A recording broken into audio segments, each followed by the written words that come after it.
बिस्मिल्लाहिर्रहमानिर्रहीम। अस्सलाम वालेकुम ख़वातीन व हज़रात। प्रोग्राम ऑन रिकॉर्ड के साथ जवाद शमसी आपकी खिदमत में हाजिर। नाज़रीन, आज मैं कोशिश करूंगा कि कम से कम पाकिस्तान के जो सियासी और मारूजी हालात हैं उनको मद्देनज़र रखते हुए हम अमेरिकन प्रेसिडेंट की आमद का तज़किरा करेंगे और साथ साथ जो पीटीआई की एक्सपेक्टेशंस थी अमेरिकी प्रेसिडेंट के हवाले से उनका भी हम आज के प्रोग्राम में तज़किरा करेंगे और साथ हम ये भी बात करेंगे कि ये जो मज़ाकराती अमल है ये कहीं इसको ब्रेक तो नहीं लग जाएगी, ये जारी व सारी रहेगा क्या, इसके कोई नताइज मुस्बत आ सकेंगे पाकिस्तानी सियासत के हवाले से। क्योंकि पाकिस्तान में जो सियासी अदम इस्तेहकाम है उसको मजबूती में बदलने के लिए ये ज़रूरी है कि कम से कम वन पॉइंट एजेंडे के ऊपर एक कंसेंसस डेवलप हो पाकिस्तानी सियासी जमातों के दरमियान। वो पाकिस्तान की लॉ इन्फोर्समेंट इदारे जो हैं, अस्करी इदारे जो हैं, पॉलिटिकल इदारे जो हैं, इनका कंसेंसस कम से कम पाकिस्तान में दहशतगर्दी का खात्मा और फाइनेंशियली पाकिस्तान को स्ट्रॉन्ग करने के लिए अगर ये एजेंडा आ जाता है तो ज़ाती मफादत से हटके तो यकीनन पाकिस्तान को आगे बढ़ने से कोई नहीं रोक सकता।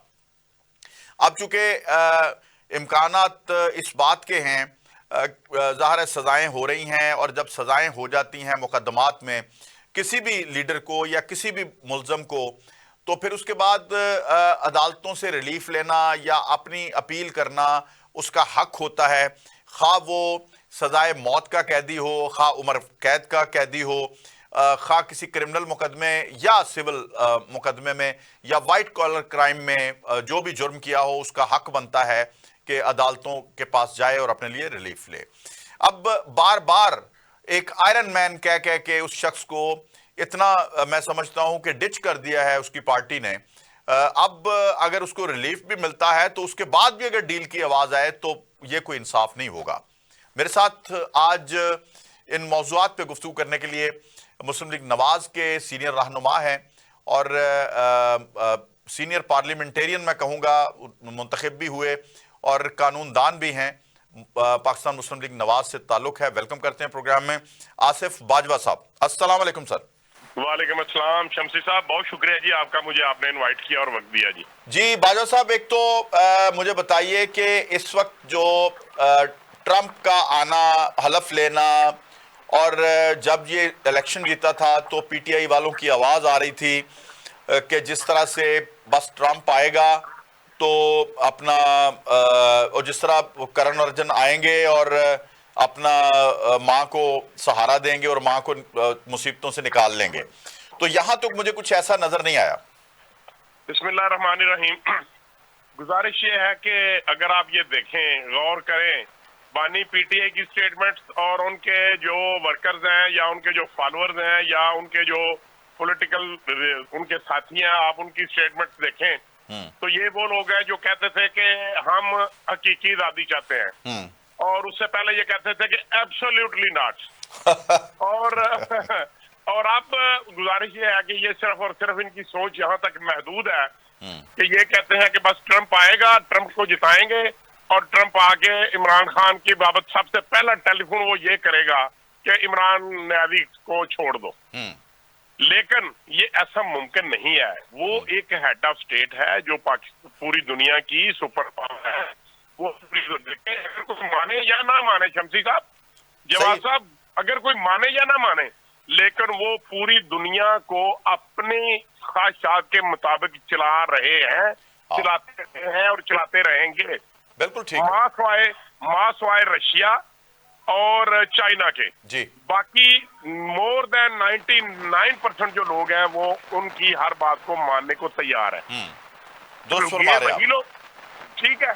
अब देखना ये है कि मैं बड़े बड़े अदब से, मैं शायद मेरी पार्टी को ये बात पसंद हो सकता है ना आए, लेकिन मैं बीइंग एक पॉलिटिकल वर्कर ये गुजारिश करूंगा कि क्या किसी थर्ड वर्ल्ड कंट्री के मुल्क में इतनी जुर्रत है कि वो किसी मुल्क को कहे कि आप ये काम करें तो वो ना करे, और वो ना करे।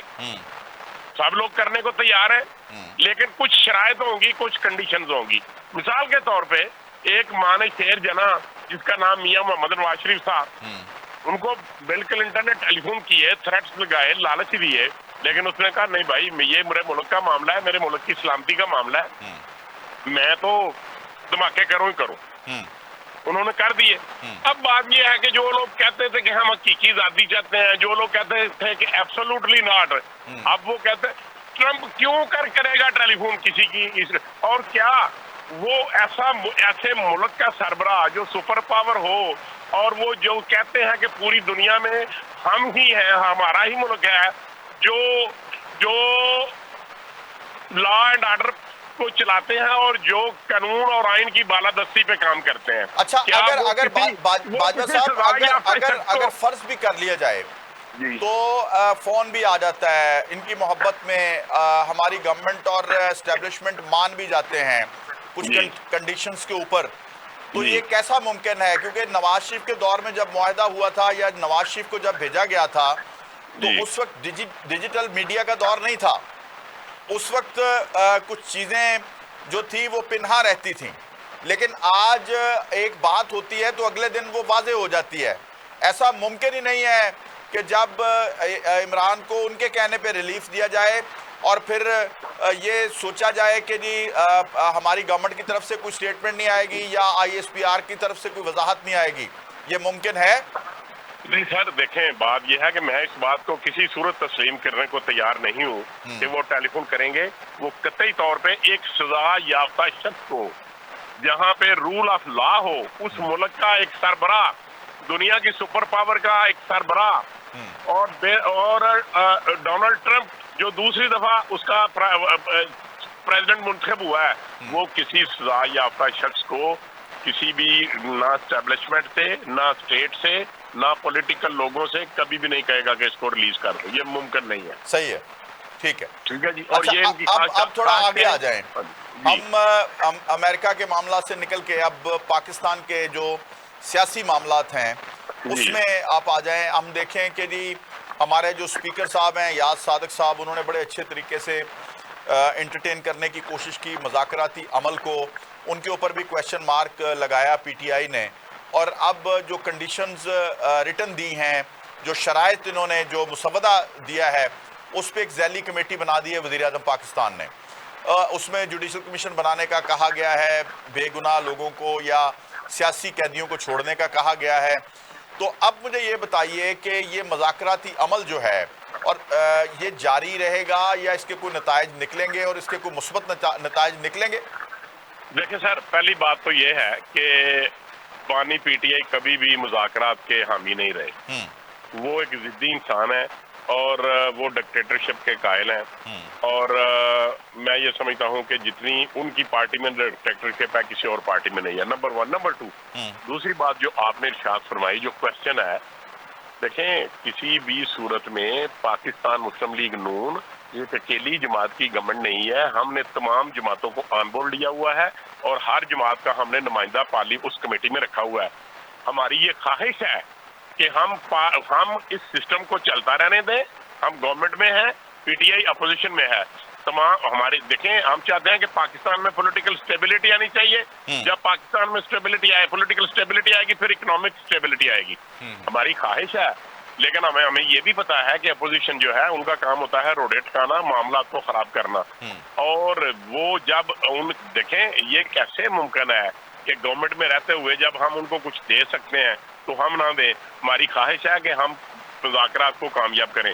लेकिन ऑन दी अदर हैंड आप दूसरी साइड पे देखें, वो रोजाना की बुनियाद पे कहते हैं जी अगर ये कमीशन नहीं बनाएंगे, जुडिशल कमीशन, तो हम चौथा सेगमेंट नहीं करने देंगे। सर, ऐसे मामला नहीं होते, ऐसे टेबल टॉक नहीं होते। देखें, आज जिस दिन गजा के ऊपर हमला हुआ उस वक्त से लेके सब लोगों ने कहा कि आप टेबल पे बैठें, आप जंगो जदल छोड़ें। तो क्या हुआ sir? At the end of the day ultimately नहीं, अगर कोई शराइत रखी भी जाती हैं तो उसके लीगल एस्पेक्ट्स भी तो देखने पड़ते हैं ना जी। जैसे ज़ैली कमेटी बनी है, उसमें अटॉर्नी जनरल साहब हैं, उसमें वजीर कानून है, दीगर अमायदीन हैं। अब उनकी तरफ से इंतजार होना चाहिए कि वो क्या कहते हैं। हमने तो एक ज़ैली कमेटी भी बनाई है जो लीगल एक्सपर्ट्स लोगों के ऊपर बनी हुई है, और हमारी ये ख्वाहिश है कि अगर ये पॉसिबल है अकॉर्डिंग टू कॉन्स्टिट्यूशन और ये कोई चीज आइन के या कानून के खिलाफ ना जाए तो हम उसको कैसे टैकल करेंगे।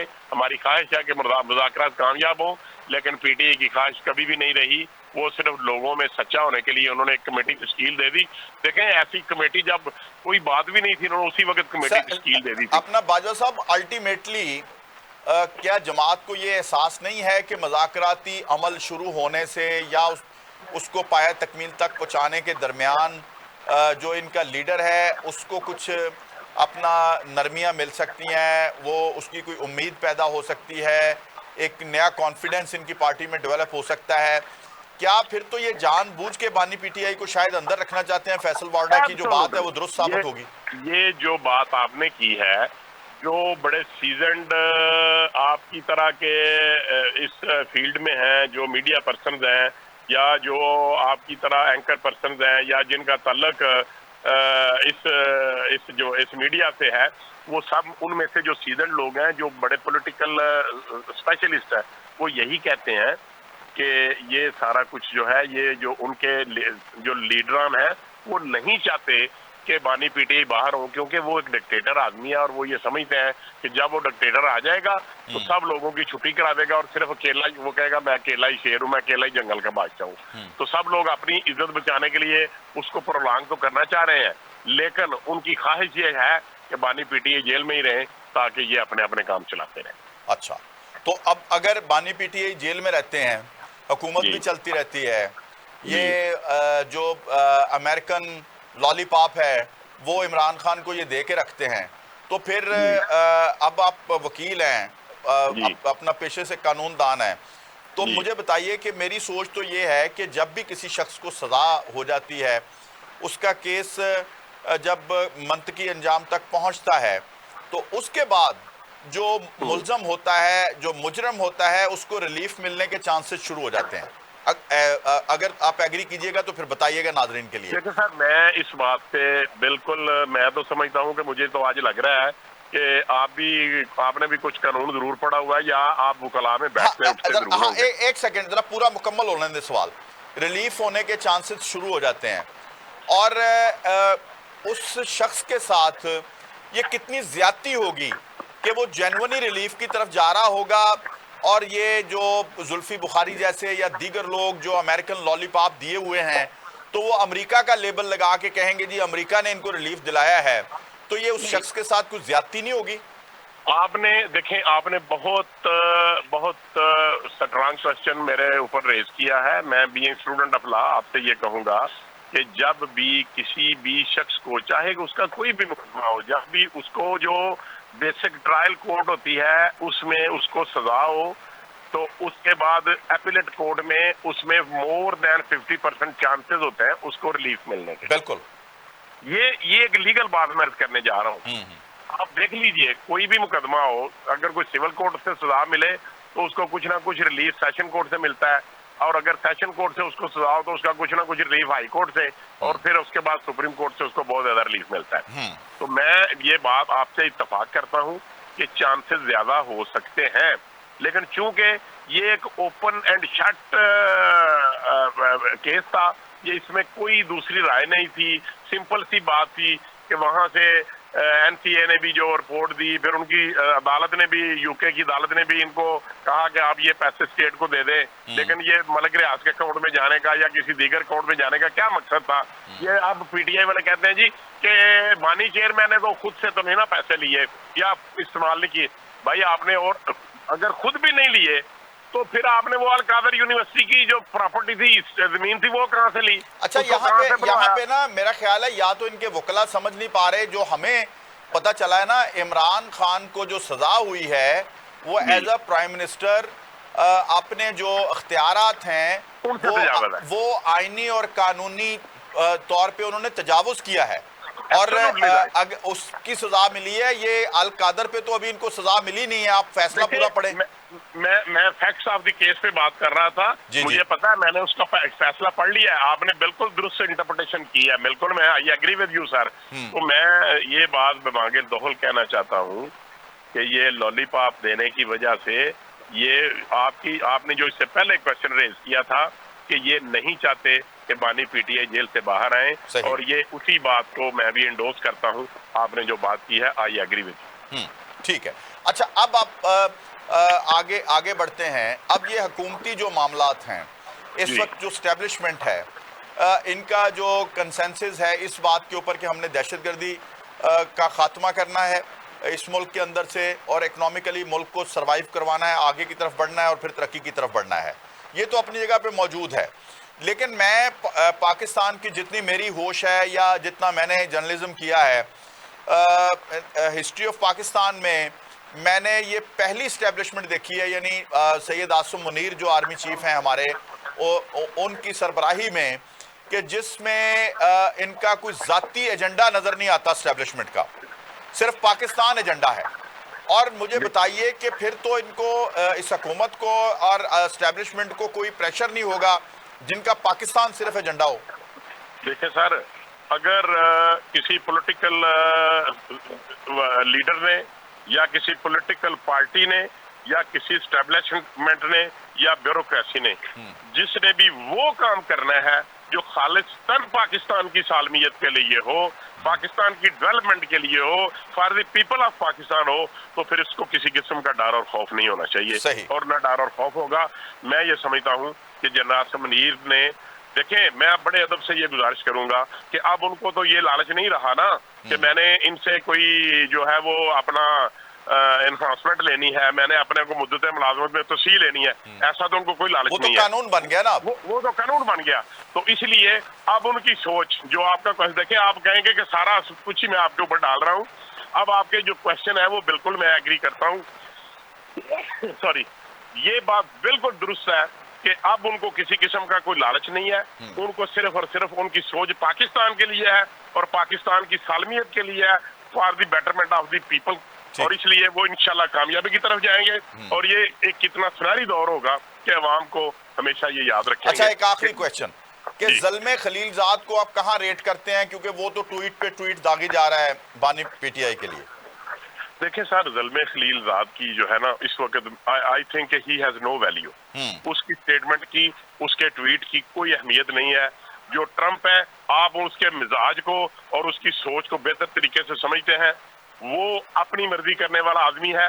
लेकिन मैं फिर भी आपसे कहूंगा कि जो अमेरिका है वो अफराद के ऊपर नहीं चलता। सही। उनकी जो पॉलिटिक्स है, उनकी जो सिक्योरिटी है, उनकी जो फॉरेन पॉलिसीज हैं, वो एक ही होती हैं। वो मुल्क के लिए होती हैं। वो किसी पार्टी के लिए या किसी गवर्नमेंट को सपोर्ट करने के लिए नहीं होती।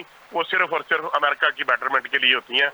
वो अपने काम के बड़े माहिर हैं। वो लोगों को दिखाते कुछ हैं और करते कुछ हैं। हाँ। बहुत बहुत शुक्रिया, बहुत बहुत शुक्रिया। जनाब आसिफ बाजवा साहब हमारे साथ मौजूद थे आज के प्रोग्राम में।